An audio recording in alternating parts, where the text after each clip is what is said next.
Do you have a friend or a loved one or an acquaintance who has recently let you down or at some point has failed you? I think we've all had people fail. They failed to live up to our expectations. They failed to be there when we needed a friend. They failed to support us when we needed it. But I'm going to talk to you this morning about someone who never fails in your morning cup of inspiration. I'll get my mug straight there. I'm here with Zoe. Zoe has been a great little dog and a great little friend, and she never fails me.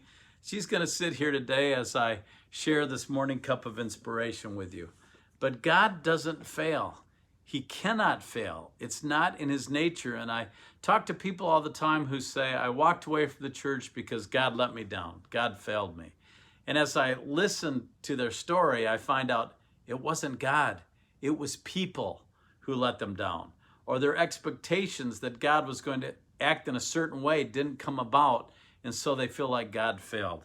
Let me read from 1 Chronicles 28:20 in your Old Testament. I'm reading from the New International Version. David was talking to his son Solomon. David always wanted to build a temple to the Lord so that the Ark of the Covenant had a permanent home, but God told him he wasn't going to be the one to build it, but his son Solomon was. So David is talking to him, and in 1 Chronicles 28:20, it says, David also said to Solomon his son, be strong and courageous and do the work. Do not be afraid or discouraged, for the Lord God, my God, is with you. He will not fail you or forsake you. And that's true no matter what our assignment is in life. Solomon's was to build the temple, and David said, God won't fail you. And you're asking me, well, why does God not fail? Well, it's because he's perfect, and also because the Bible tells us that God is love.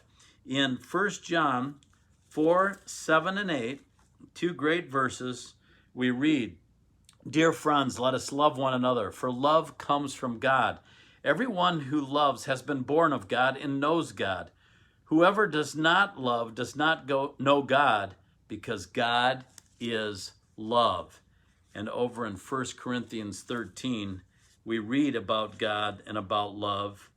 In 13, verses 6 through the beginning of 8, we read, Love does not delight in evil, but rejoices with the truth. It always protects, always trusts, always hopes, always perseveres. Love never fails. God never fails. He's not going to fail you. Look back over your life. Has he ever failed you?